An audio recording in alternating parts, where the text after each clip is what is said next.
A starlet condemned by the tabloids as cheap, caught intimately grinding against an 80-year-old tycoon in a deafening nightclub.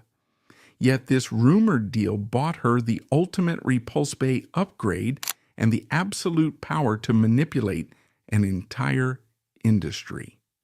She was TVB's smartest star, Michelle Ye. Sometimes liquidating your dignity is the most profitable corporate merger of a lifetime. In a system built on human consumption, who is truly exploiting whom? That single image of public submission was not a momentary lapse in judgment. It was the inevitable output of a highly calibrated industrial machine. The Hong Kong television industry in the early 2000s operated as a closed-loop factory. It was a monopoly dictating the absolute rules of the game. The audience demanded pure idols. They wanted the intellectual beauty, the untouched starlet, the perfect projection of their own desires. The studio, primarily Television Broadcast Limited, manufactured exactly that. The mechanism of delivery was brutally efficient.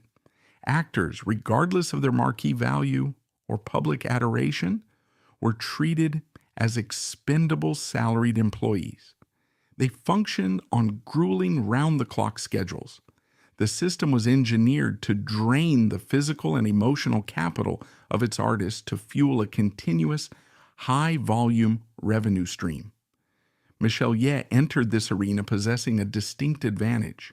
Raised in a fractured home following her parents' early divorce, she developed a fiercely logical and protective mindset.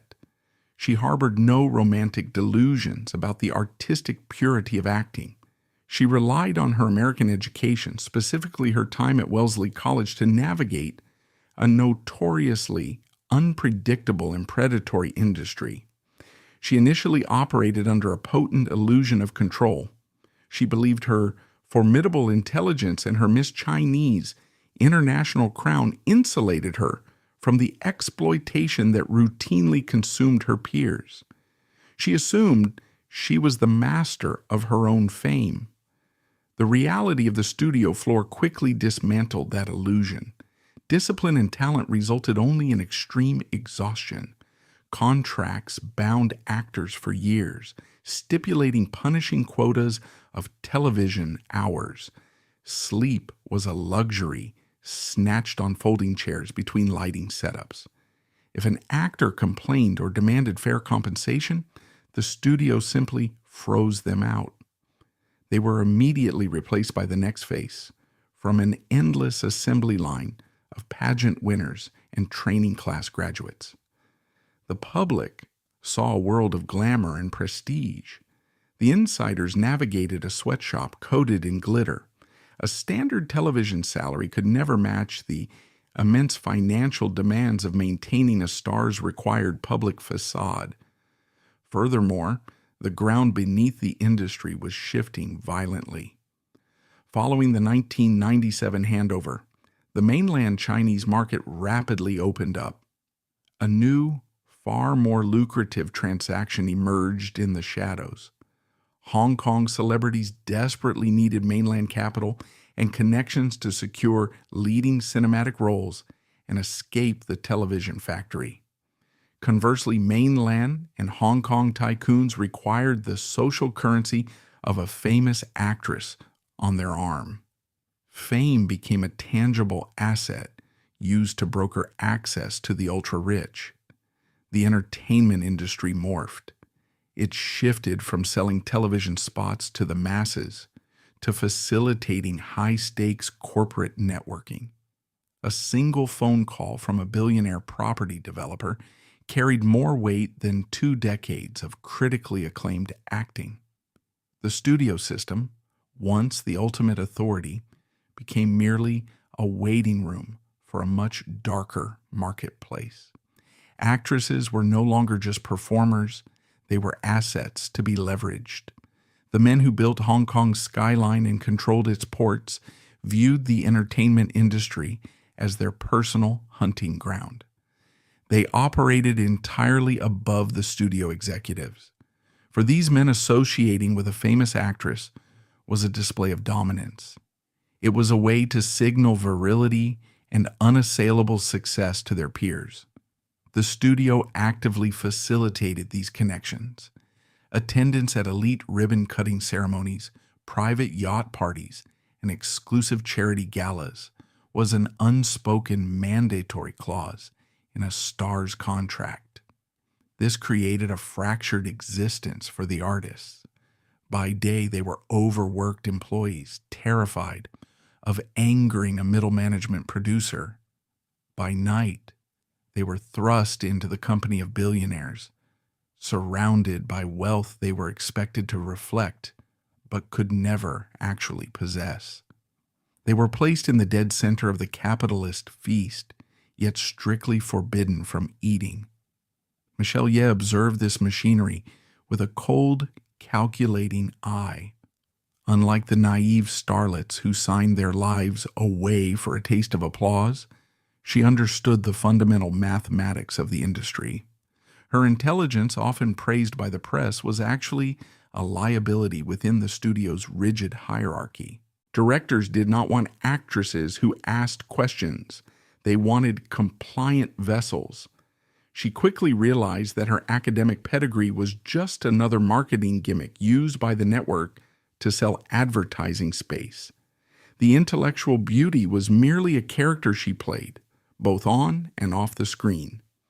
She stood at a critical intersection. She saw colleagues burn out, their youth extracted by the studio, their reputations eventually discarded when they dared to demand better terms. She saw others try to navigate the perilous waters of Tycoon patronage, often ending up ruined by public scandal or cast aside when a newer idol debuted. She knew the standard paths led either to physical exhaustion or public disgrace. To survive and, more importantly, to conquer this system, she needed a strategy that bypassed the conventional rules entirely. She needed an impenetrable shield. She needed absolute capital. The exploitation within the Hong Kong entertainment complex does not exist on official studio letterheads, nor is it explicitly written into talent contracts. It operates through an invisible, culturally sanctioned financial architecture known as the Godfather loophole. To Western audiences, the concept of a wealthy older man financially supporting a young woman immediately suggests a sugar daddy dynamic, a transactional arrangement bordering on illicit sex work. The Asian entertainment industry, however, perfected a far more sophisticated and legally impenetrable model. The term gandai, or dry father, is a masterstroke of cultural camouflage. By appropriating the deep-rooted Confucian values of filial piety and familial duty, the industry created a moral shield. It sanitizes the flow of massive capital, luxury real estate, and guaranteed film roles from tycoons to actresses. When an actress pours tea for a billionaire in a public ceremony and addresses him as her godfather, she legitimizes his financial patronage. It instantly transforms what would otherwise be scrutinized as a predatory sexual transaction into an act of benevolent patriarchal care. The tabloids are legally paralyzed. They cannot explicitly accuse a woman of prostitution when she is officially designated as an adopted daughter. This loophole provides the perfect legal and public relations cover for both the buyer and the seller in the market of human flesh. Chung Yu-tung was the undisputed architect of how this loophole was maximized. As the chairman of the Chow Tai Fook jewelry empire and one of the four most powerful property tycoons in Hong Kong, his net worth was measured in the tens of billions. His influence extended far beyond mere economic participation. He owned the very concrete the city was built upon. By the time he reached his 90s, Chung was no longer seeking physical gratification in the traditional sense. His motivations had evolved into something far more psychological and deeply tied to the maintenance of his ego. The biological decay of a 90-year-old man, no matter how wealthy, cannot be halted. However, his public image of virility, dominance, and unassailable power could be artificially preserved through the public submission of young, highly desirable women. For an uneducated, self-made billionaire who built his empire from the ground up, adopting an actress was a standard display of wealth. But Chung Yu-tung required a specific type of trophy. Michelle Ye was not just another beautiful face pulled from a television extra casting call. She held a degree from Wellesley College. She was branded by the media as the intellectual beauty of television. Conquering a woman celebrated for her mind was the ultimate assertion of absolute power. When a tycoon commands the obedience of an intellectual, he publicly proves that his capital is vastly superior to her education. Her academic pedigree, her fiercely guarded boundaries, and her reputation for being difficult to control were exactly what made her the perfect target. Taming the untamable actress provided a psychological payout that money alone could no longer buy him. While the tycoons observed from their penthouse suites, the actual enforcement of this system took place on the chaotic, violently unpredictable film sets. The environment was a daily battleground for bodily autonomy. Actresses were not merely performing, they were fighting a continuous war of attrition against their own employers. The studio heads frequently colluded with directors to engineer humiliating scenarios. Wardrobe departments intentionally provided dresses with compromised stitching, ensuring catastrophic wardrobe malfunctions in front of strategically placed paparazzi. Scripts were rewritten on the day of shooting to include gratuitous physical contact or unnecessary exposure. To survive this, actresses developed a covert language of resistance. They utilized industrial double-sided tape to anchor their clothing to their skin, enduring severe rashes and torn flesh just to prevent an accidental reveal. They learned to anticipate the predatory angles of the cameramen, subtly shifting their weight or using props to block invasive shots. This was the grueling reality of the job.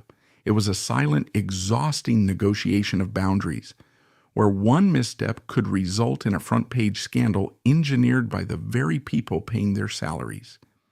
This resistance, however, was rarely tolerated for long. The Hong Kong entertainment industry in the early 2000s was deeply entangled with organized crime. Triad-linked producers and financiers did not negotiate. They dictated terms. The presence of the underworld was not always overt violence, though that remained a constant threat. It was usually manifested in the complete weaponization of an actor's career. If an actress politely declined an invitation to a private dinner hosted by a powerful investor, the retaliation was swift and bureaucratic. Her scenes in an upcoming blockbuster would be abruptly left on the cutting room floor. Endorsement deals would mysteriously vanish. The studio would place her under a deep freeze, refusing to assign her new roles while legally barring her from working for anyone else under the terms of her ironclad contract. The paparazzi served as the unofficial enforcement arm of this system. They were not rogue journalists hunting for the truth. They were often tipped off directly by studio executives to punish uncooperative stars. If an actress refused to participate in the Godfather economy, photographers would suddenly appear outside her private residence, documenting her every move, harassing her family, and fabricating malicious rumors about her mental stability or financial ruin. The message was clear: submit to the hierarchy, or be entirely erased from the public consciousness. The psychological toll of being hunted by your own industry forced many into submission while driving others toward catastrophic breakdowns. Some artists attempted to bypass this trap through alternative means, seeking protection in what the industry termed lavender marriages. An actress might marry a wealthy, closeted, homosexual executive or a prominent heir who needed a respectable public facade. It was a mutual shield. She provided him with the illusion of a traditional family, and he provided her with financial security and immunity from the studio bosses. However, these arrangements merely traded one form of captivity for another. The actress was still bound to a man's schedule, required to perform the role of a devoted wife at high society functions, and constantly terrified of the arrangement being exposed by rival factions. It was a fragile piece built on a foundation of mutual deception. Michelle Ye analyzed these failed escape routes.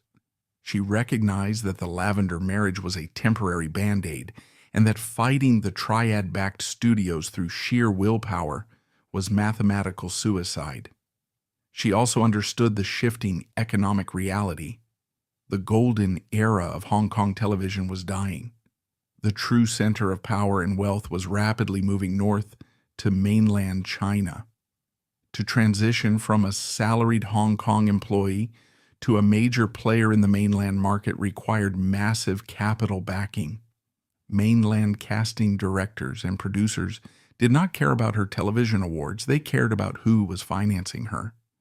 An actress entering Beijing without a billionaire sponsor was treated as disposable labor.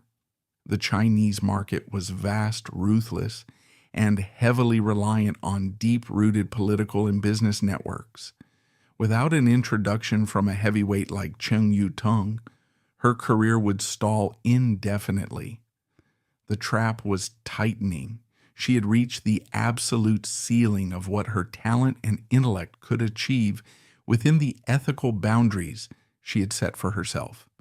The studio was squeezing her, the media was waiting for her to stumble, and the mainland market was entirely inaccessible without a golden key.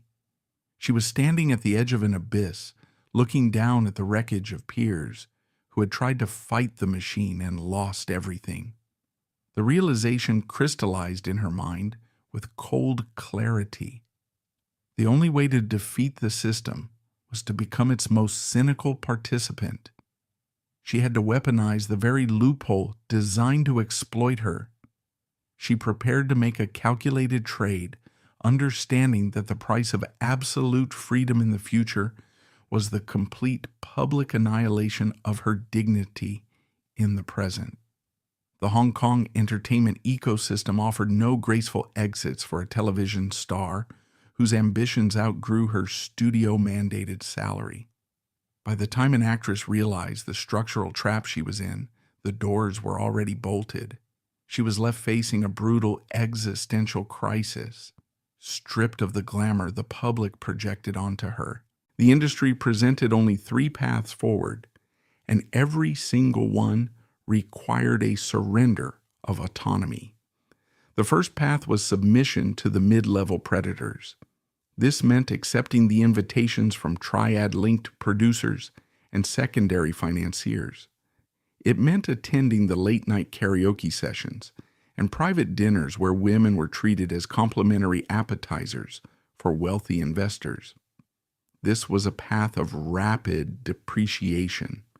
An actress who submitted at this level became a circulating commodity, passed between executives until her youth faded, at which point she would be abruptly replaced and discarded without any lasting financial security.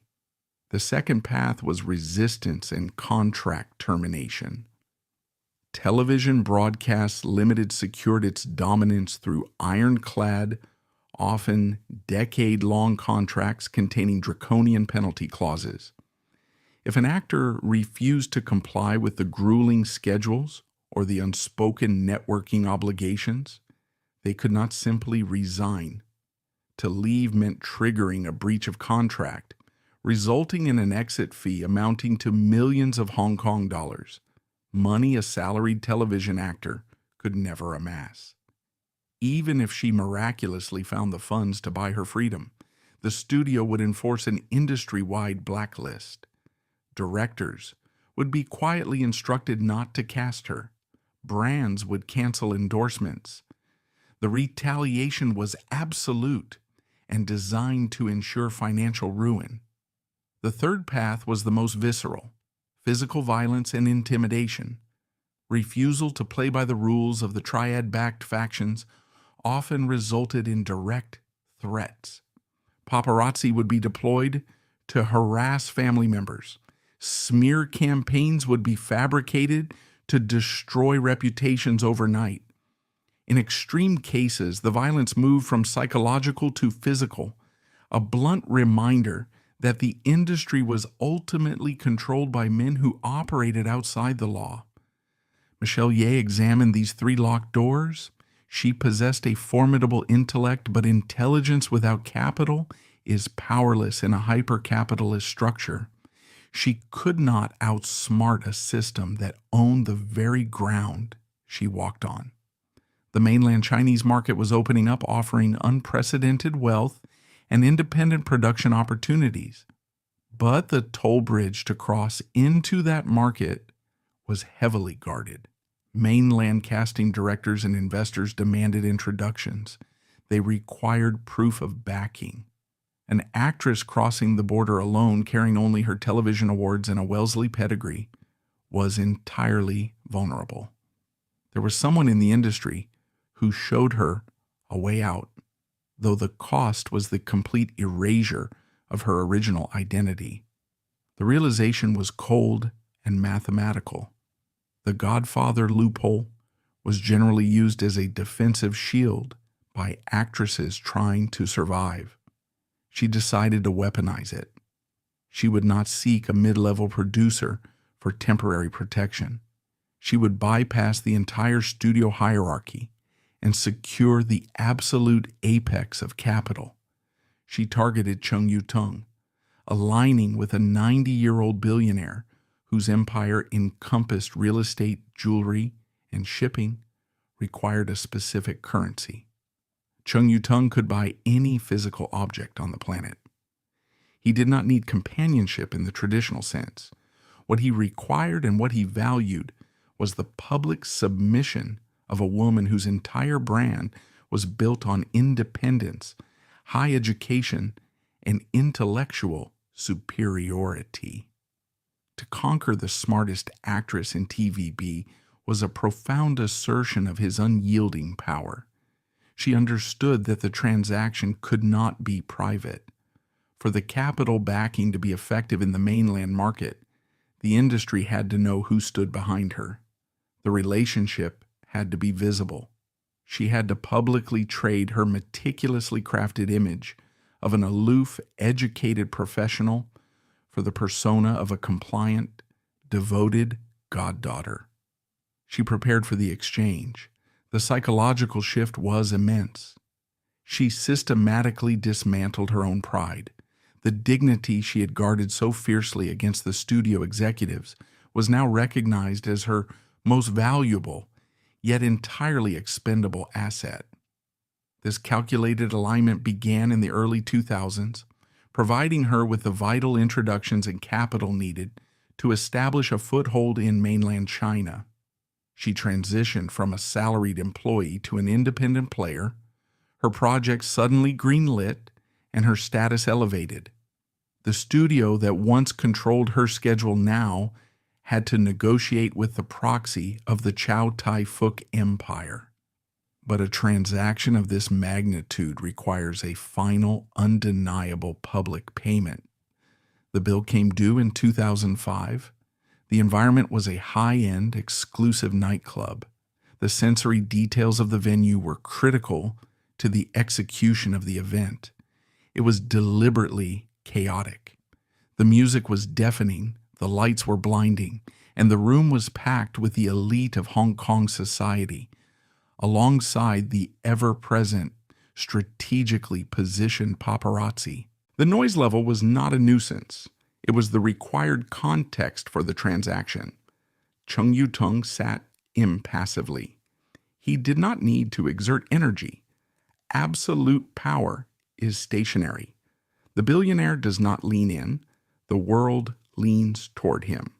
Michelle Ye, fully aware of the cameras, the audience, and the undeniable consequences, closed the distance.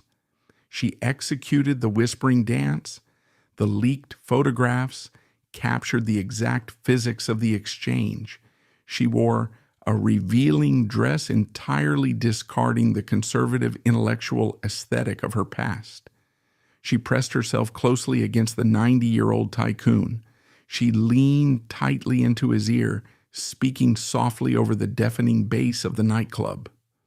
Her body language mimicked the intimate, fluid movements of a lover.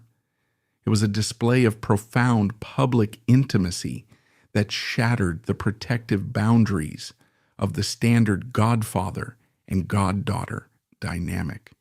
She was not pouring tea in a formal ceremony.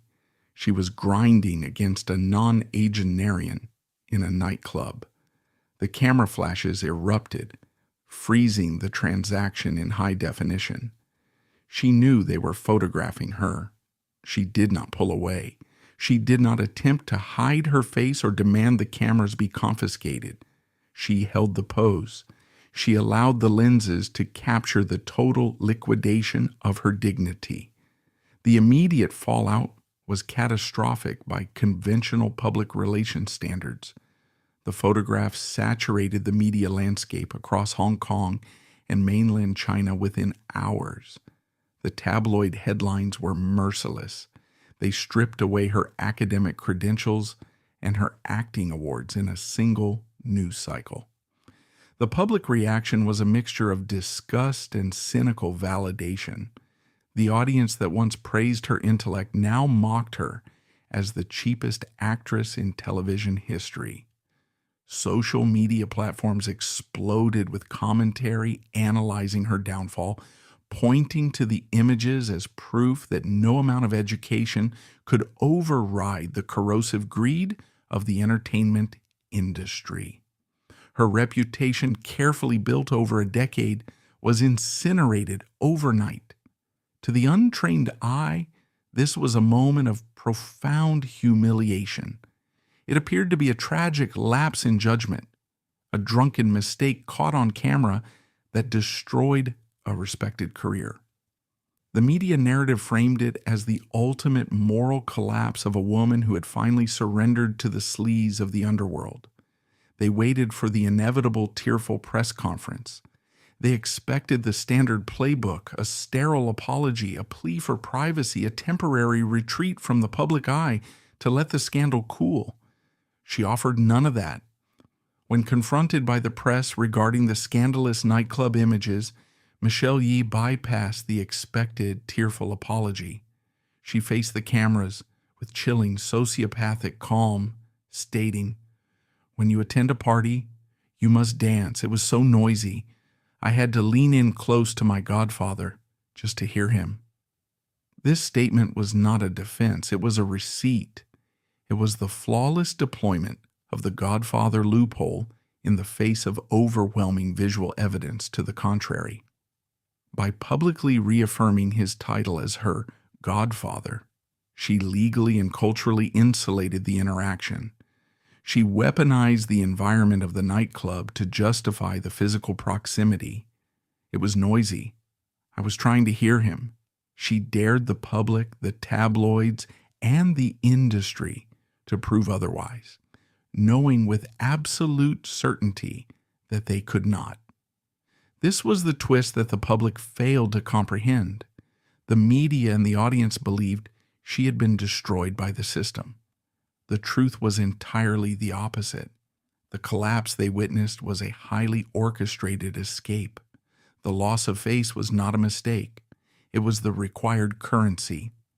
In the hyper-capitalist reality of the Chinese entertainment industry, dignity is not a moral imperative. It is a tradable commodity. She understood that the public's outrage was entirely powerless. The opinions of television viewers and tabloid readers did not finance films. They did not secure distribution deals in Beijing. They did not possess the leverage to protect an independent producer from the triad-backed factions in Hong Kong.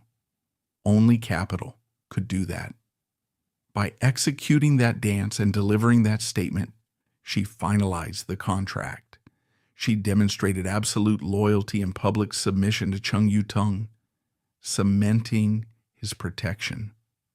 One night of profound recorded humiliation bought her a lifetime of financial immunity. She traded the respect of the masses for the fear of the industry. The public saw a ruined woman. The insiders saw a brilliantly executed corporate merger.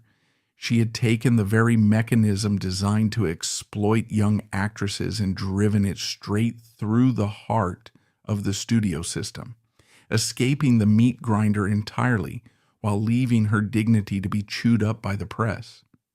It was a price she paid willingly, knowing the return on investment would outlast the outrage. The dust settled rapidly after the catastrophic news cycle of that mid-2000s nightclub incident. The public possesses an insatiable appetite for moral outrage, but a remarkably short attention span. As the tabloids moved on to dissect the next manufactured scandal, the true architecture of Michelle Ye's survival strategy was quietly solidifying in the background. The ultimate test of her calculated dignity exchange arrived a year later, in 2016, with the death of her billionaire patron, Chung Yu-tung. When the patriarch of a multi-billion-dollar empire dies, the transition of power is rarely peaceful. The legitimate family members, armed with corporate lawyers and generational wealth, swiftly execute a purge of the financial parasites. Mistresses are abruptly evicted from luxury apartments. Unofficial dependents are permanently severed from the corporate accounts. The vast Chow Tai Fook conglomerate underwent a massive internal restructuring as Chung's heirs consolidated their control over the shipping routes, the jewelry supply chains, and the Hong Kong real estate portfolio. Yet, amidst this ruthless familial warfare, Michelle Ye remained entirely untouched. The press anticipated a humiliating eviction, waiting to photograph the disgraced actress being stripped of her patron's protection. They waited in vain because she had never been playing a game of inheritance. Her extraction of value was completed long before the Tycoon's death, bypassing any petty battles for a place in his will or a fraction of a corporate trust.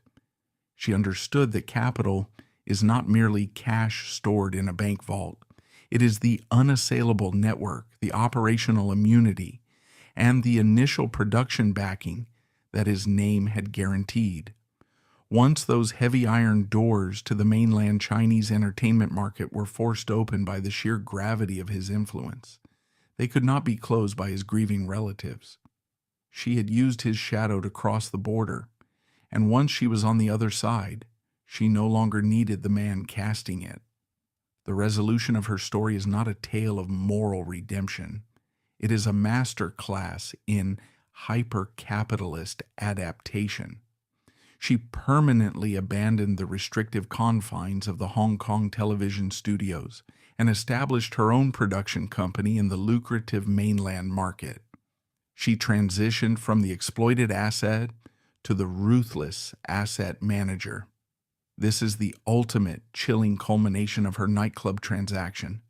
She no longer stood on a tape-marked floor in a freezing studio, waiting for a triad-linked director to dictate her movements or force her into compromising camera angles. She now controlled the casting couches. She dictated the punishing shooting schedules. She negotiated the draconian penalty clauses for the next generation of desperate, highly educated actors pouring out of the Beijing Film Academy and the Shanghai Theater Academy. She had meticulously studied the brutal architecture of the Hong Kong studio system, identified its systemic flaws, survived its psychological violence, and then replicated its power dynamics in a vastly larger economy. The actress who once had to rely on industrial double-sided tape to protect her bodily autonomy now held the absolute authority to demand the same vulnerability from her own employees. The oppressed rarely dismantle the meat grinder upon escaping it. If they are smart enough, they simply seize control of the levers and increase the speed of the blades.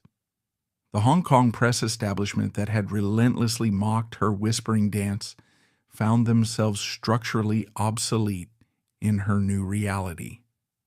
As mainland capital swallowed the Asian entertainment sector, the center of gravity shifted entirely out of their jurisdiction. The journalists who had enthusiastically branded her the cheapest woman in television history were now reduced to begging her public relations handlers for 5-minute red carpet interviews at her blockbuster film premieres. She granted them nothing. She had learned a fundamental law of the industry. Media outrage is a temporary weather pattern, but capital is the geography that dictates the climate. The public, driven by a limitless desire for content, eagerly consumed the very dramas she produced. They paid monthly subscriptions to streaming platforms to watch the media empire she had built directly upon the ashes of her own public dignity. The moral grandstanding of the audience was seamlessly replaced by their financial complicity. The broader system that engineered her crisis did not collapse under the weight of its own corruption. It merely upgraded its operating system.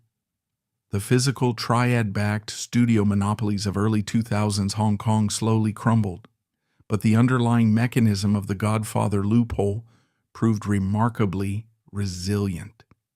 The exploitation simply migrated from the closed television broadcasting cities to the limitless, unregulated expanse of the internet. The fundamental dynamic of trading bodily autonomy and personal dignity for financial patronage did not disappear. It was democratized, digitized, and gamified. Today, the successors to the studio bosses do not need to threaten actors with physical violence or deploy paparazzi to enforce compliance. The new machine operates through the influencer economy and massive live streaming syndicates.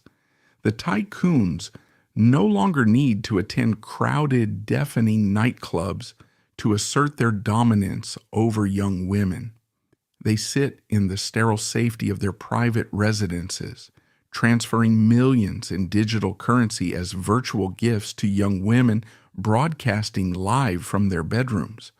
The Godfather loophole has been thoroughly sanitized and rebranded as corporate sponsorship. The psychological manipulation is identical, but the scale is unprecedented, and the geographical boundaries have been erased. Young women, many possessing advanced university degrees and desperate for upward mobility in a stagnant global economy, voluntarily sign predatory contracts with multi-channel networks. These digital agencies function exactly like the old television studios, dictating their streaming hours, engineering their online personas, and extracting the vast majority of their revenue. The creators are explicitly instructed to cultivate intense parasocial relationships with anonymous wealthy benefactors. They perform the modern digital equivalent of the whispering dance on camera every single night, sacrificing their privacy and mental health pixel by pixel in exchange for algorithmic visibility and digital tokens. The illusion of personal agency is far more potent now because these women believe they are independent entrepreneurs armed with nothing but a ring light and a smartphone. They do not realize they are merely the latest inventory in a deeply entrenched century-old supply chain of human commodification. The industry's core directive remains absolute and unchanged. Youth, beauty, and intellect are not virtues to be celebrated or protected. They are rapidly depreciating assets to be priced, leveraged, and consumed until the host is entirely depleted.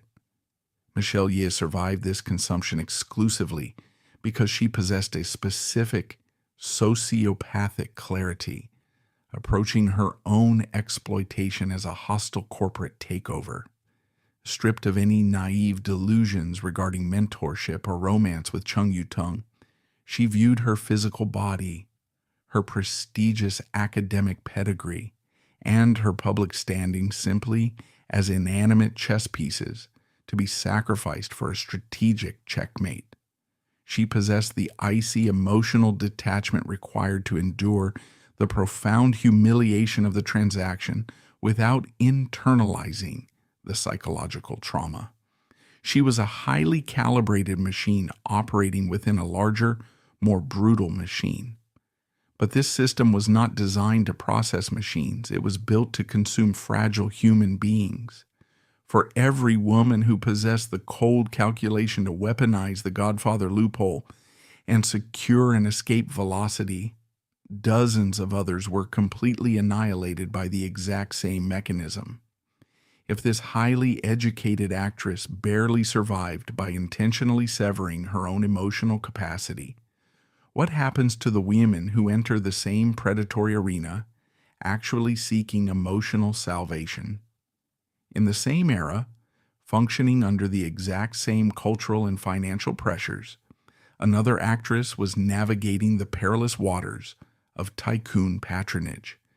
She lacked the protective, cynical armor of an elite American education. She was not driven by cold, pragmatic strategy or the desire to become an independent film producer. She was driven by a profound, unhealed psychological wound.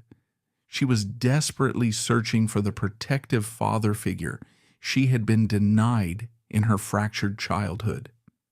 The industry readily provided her with one. He was one of the ugliest, most eccentric, and most terrifyingly powerful billionaires in the region. Operating without the polite fiction of public tea ceremonies, he openly amassed a collection of vulnerable women, housing them in luxurious, heavily guarded compounds and controlling their every movement and medical prescription. This actress did not view the arrangement as a strategic business transaction with a clear exit plan.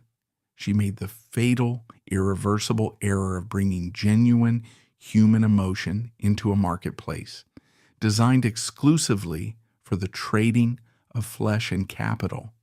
She actually fell in love with her captor. She believed the loophole was a sanctuary. When the billionaire inevitably grew bored, as tycoons always do, and discarded her for a newer, younger acquisition, her psychological collapse was absolute. She did not have a production company waiting for her across the border. She did not have the resilience to pivot her brand or the legal acumen to protect her remaining assets.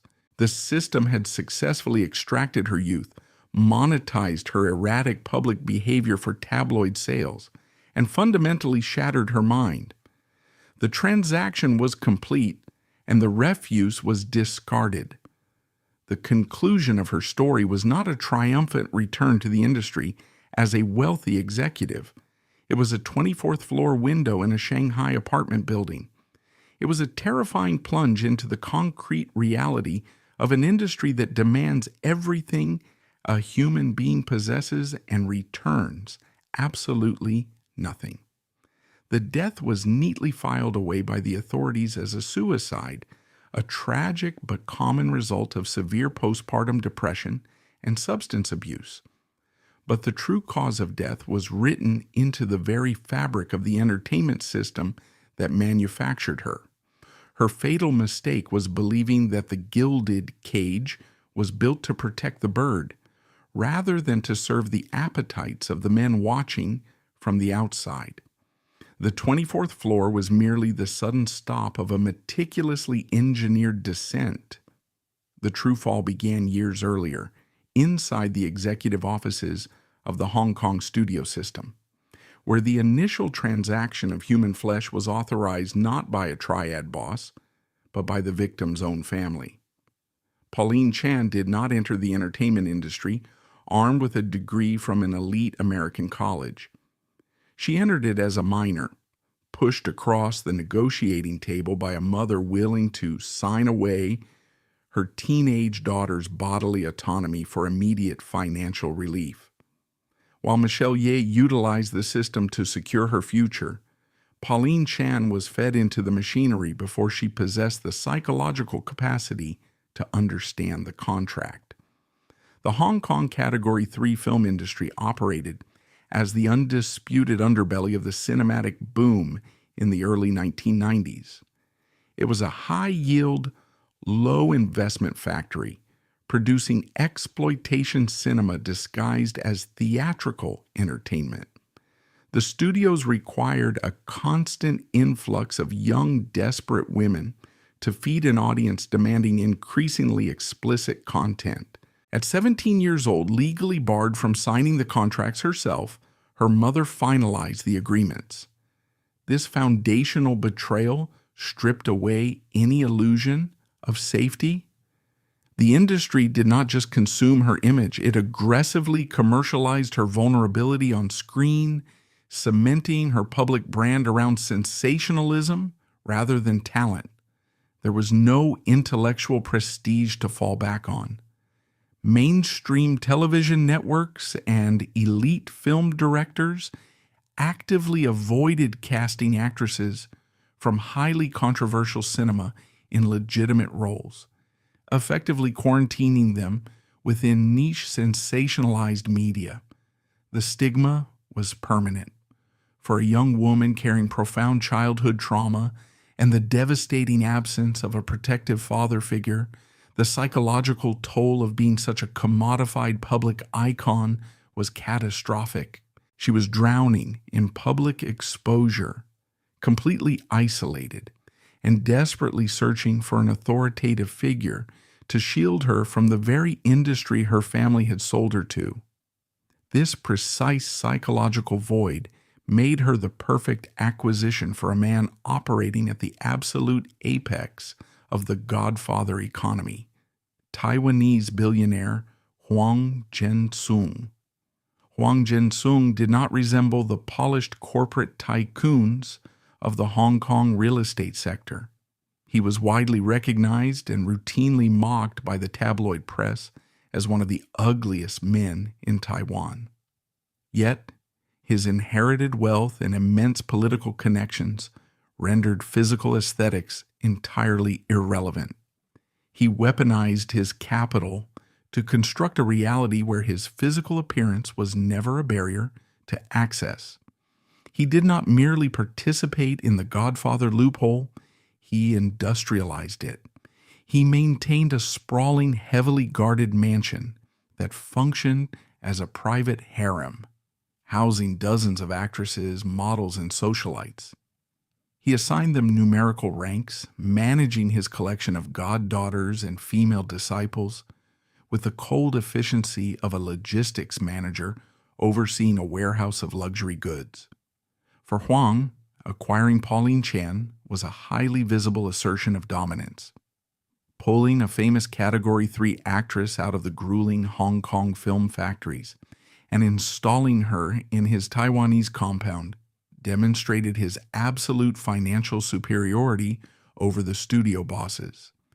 He provided her with a lifestyle that shattered her previous reality.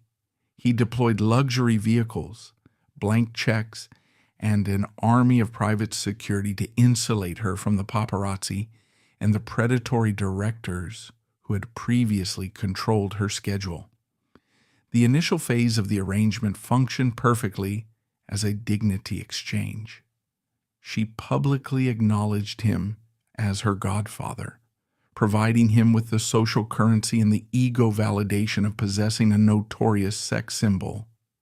In return, she received immediate extraction from the exploitation cinema trenches. She was handed the financial security she had been denied her entire life. The structural flaw in this specific transaction was entirely psychological.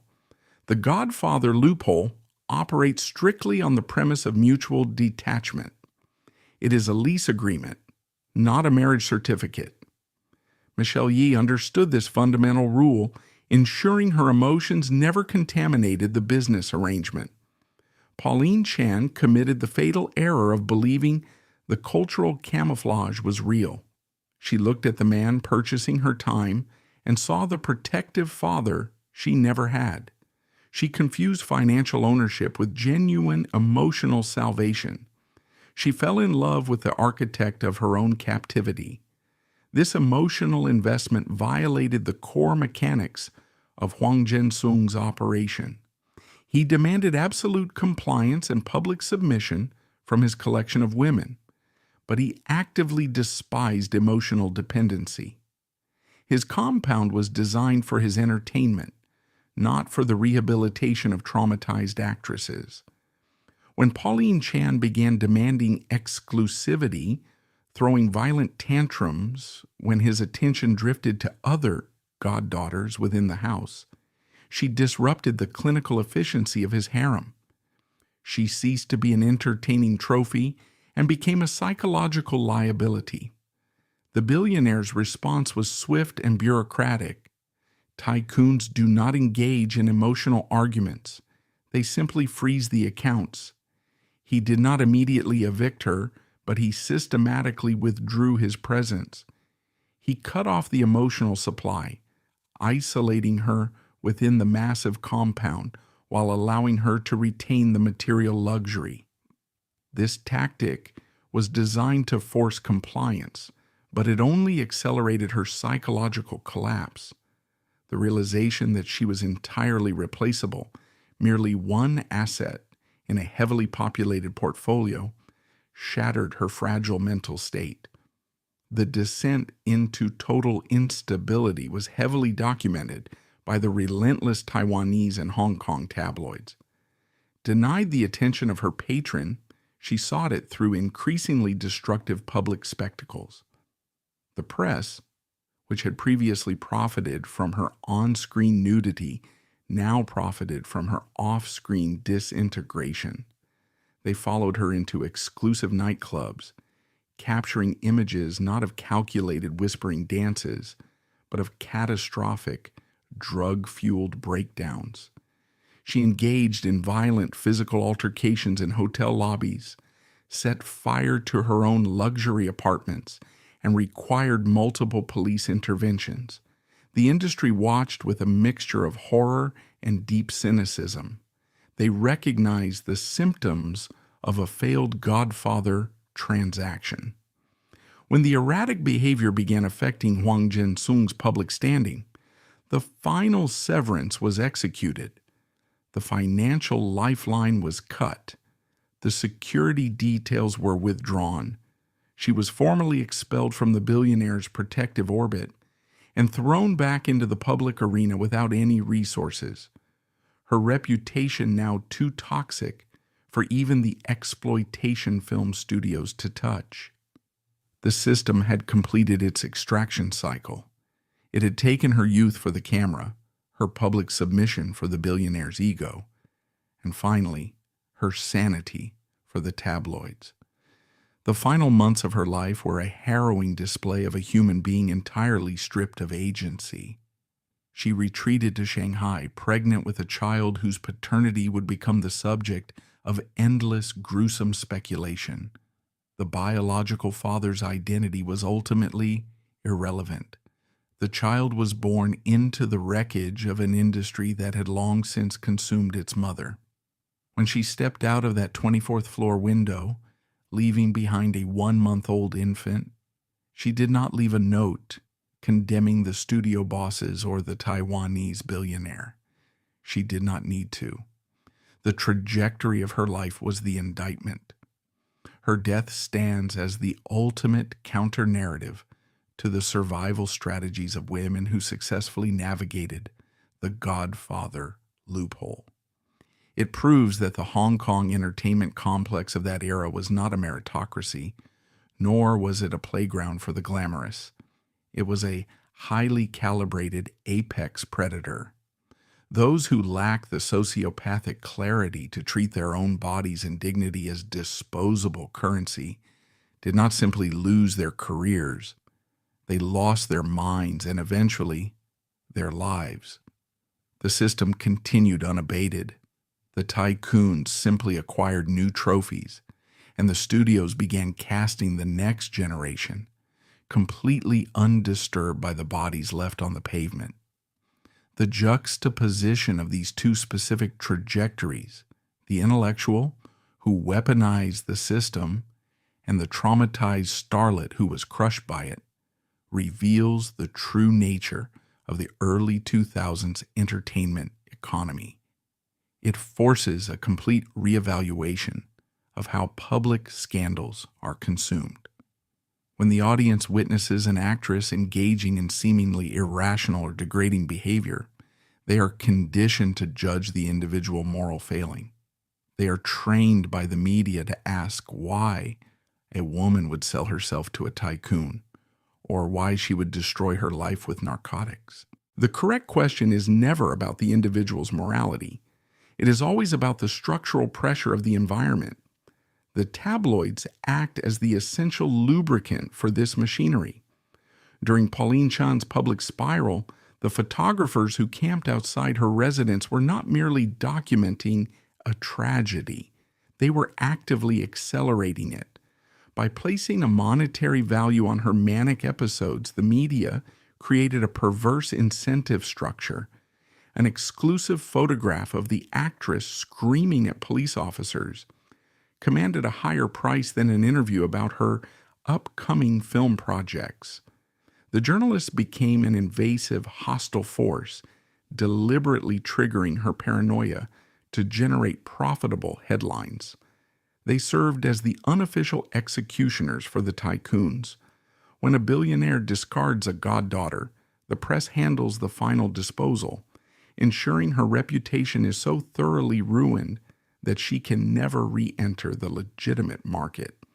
This symbiotic relationship between the capital class and the media class ensured that the tycoons remained entirely insulated from the fallout. When Pauline Chan died, Huang Jinsong faced no legal consequences. His corporate stock prices did not fluctuate. His political alliances remained intact. The press framed her suicide as the inevitable conclusion of a troubled, drug-addicted woman who simply could not handle the pressures of fame. The narrative intentionally ignored the fact that her fame was manufactured by studios exploiting her underage body, and her pressures were engineered by a billionaire who used her as a disposable psychological toy.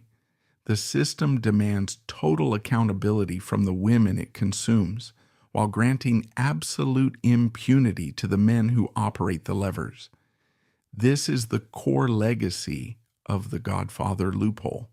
It is a mechanism of profound violence, disguised as patriarchal benevolence.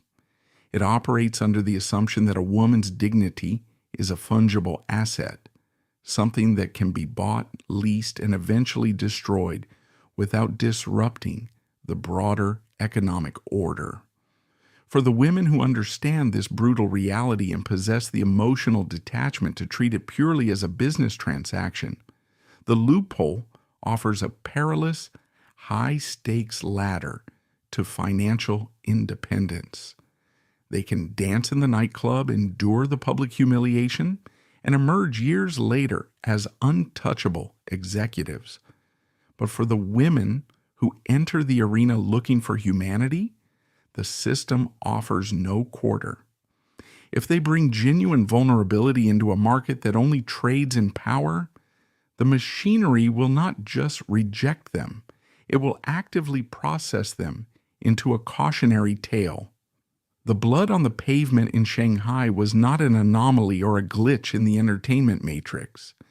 It was the intended byproduct of a perfectly functioning system, a system that continues to grind forward, silently searching the crowd for its next intellectual beauty to tame and its next desperate starlet to consume. The physical deaths and public psychological collapses of the early 2000s forced the Asian entertainment complex to adapt. The analog methods of exploitation, the physical compounds, the triad-enforced nightclub meetings, became logistical nightmares for corporate sponsors. The system did not dismantle the Godfather loophole. It simply decentralized and digitized it. The physical, smoke-filled nightclubs of Hong Kong have largely been replaced by the algorithmic subjugation of multi-channel networks. Today, the modern Godfather is an anonymous high-net-worth user funneling digital currency, and the whispering dance is performed pixel by pixel in front of a ring light by desperate creators trapped in debt bondage contracts. The machinery simply upgraded its operating system, erasing geographical boundaries, while maintaining the exact same predatory extraction of youth and dignity. Looking back at the architects of the original Dignity Exchange provides a chilling baseline. The story of the intellectual beauty and the billionaire is not an anomaly of showbiz history. It is the purest distillation of the capitalist bargain. Michelle Yeoh stands as the ultimate unsentimental triumph of pragmatism over vanity within a machine designed for human consumption. When she looks at that infamous nightclub photograph today from her executive suite as a powerful producer, she does not feel the sting of humiliation. She calculates the return on investment. She proved that if a woman possesses the sociopathic clarity to withstand intense public degradation, she can extract the capital necessary to purchase her own freedom. She did not dismantle the meat grinder upon escaping it. She simply bought the patent, seized control of the levers, and permanently locked the door behind her. The public demands a moral narrative, demanding that trauma survivors become benevolent protectors. Michelle Yeoh denies the audience that performative guilt.